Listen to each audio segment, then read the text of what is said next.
Chapter 1 of My Side of the Mountain, in which I hole up in a snowstorm. I am on my mountain in a tree home that people have passed without ever knowing that I am here. The house is a hemlock tree 6 feet in diameter, and must be as old as the mountain itself.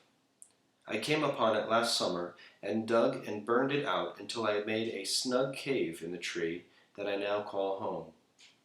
My bed is on the right as you enter, and is made of ash slats and covered with deerskin. On the left is a small fireplace about knee-high. It is of clay and stones. It has a chimney that leads the smoke out through a knothole. I chipped out 3 other knotholes to let the fresh air in. The air coming in is bitter cold. It must be below 0 outside, and yet I can sit here inside my tree and write with my bare hands. The fire is small, too. It doesn't take much fire to warm this tree room. It is the 4th of December, I think. It may be the 5th. I'm not sure because I have not recently counted the notches in the aspen pole that is my calendar. I have been just too busy gathering nuts and berries, smoking venison, fish, and small game to keep up with the exact date. The lamp I am writing by is deer fat poured into a turtle shell with a strip of my old city trousers for a wick. It snowed all day yesterday and today. I have not been outside since the storm began, and I am bored for the first time since I ran away from home 8 months ago to live on the land. I am well and healthy. The food is good. Sometimes I eat turtle soup, and I know how to make acorn pancakes. I keep my supplies in the wall of the tree in wooden pockets that I chopped myself. Every time I have looked at those pockets during the last 2 days, I have felt just like a squirrel, which reminds me, I didn't see a squirrel 1 whole day before that storm began. I guess they are holed up and eating their stored nuts too. I wonder if the Baron, that's the wild weasel who lives behind the big boulder to the north of my tree, is also denned up. Well, anyway, I think the storm is dying down because the tree is not crying so much. When the wind really blows, the whole tree moans right down to the roots, which is where I am. Tomorrow I hope the Baron and I can tunnel out into the sunlight. I wonder if I should dig the snow. But that would mean I would have to put it somewhere, and the only place to put it is in my nice snug tree. Maybe I can pack it with my hands as I go. I've always dug into the snow from the top, never up from under. The Baron must dig up from under the snow. I wonder where he puts what he digs. Well, I guess I'll know in the morning. When I wrote that last winter, I was scared and thought maybe I'd never get out of my tree. I had been scared for 2 days, ever since the first blizzard hit the Catskill Mountains.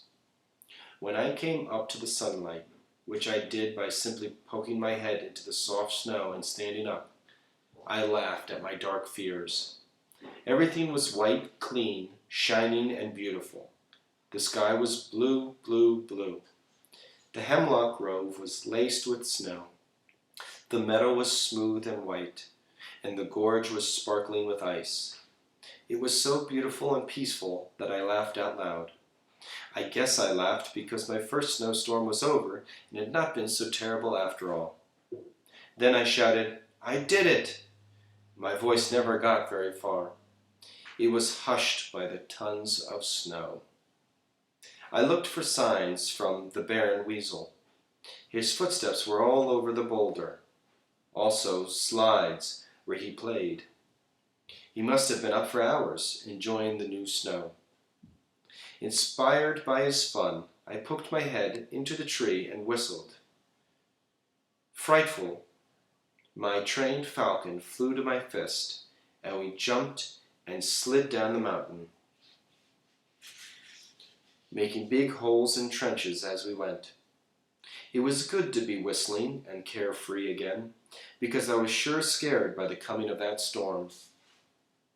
I had been working since May, learning how to make a fire with flint and steel, finding what plants I could eat, how to trap animals and catch fish. All of this so that when the curtain of blizzard struck the Catskills, I could crawl inside my tree and be comfortably warm and have plenty to eat. During the summer and fall I had thought about the coming of winter. However, on that third day of December, when the sky blackened, the temperatures dropped, and the first flakes swirled around me. I must admit that I wanted to run back to New York. Even the first night that I spent out in the woods, when I couldn't get the fire started, was not as frightening as the snowstorm that gathered behind the gorge and mushroomed up over my mountain. I was smoking 3 trout.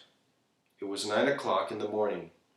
I was busy keeping the flames low so they would not leap up and burn the fish. As I worked, it occurred to me that it was awfully dark for that hour of morning. Frightful was leashed to her tree stub. She seemed restless and pulled at her tethers. Then I realized that the forest was dead quiet. Even the woodpeckers that had been tapping around me all morning were silent. The squirrels were nowhere to be seen. The juncos and chickadees and nuthatches were gone. I looked to see what the Baron Weasel was doing. He was not around. I looked up. From my tree you can see the gorge beyond the meadow. White water pours between the black, wet boulders and cascades into the valley below. The water that day was as dark as the rocks. Only the sound told me that it was still falling. Above the darkness stood another darkness, the clouds of winter, black and fearsome. They looked as wild as the winds that were bringing them. I grew sick with fright. I knew I had enough food. I knew everything was going to be perfectly all right.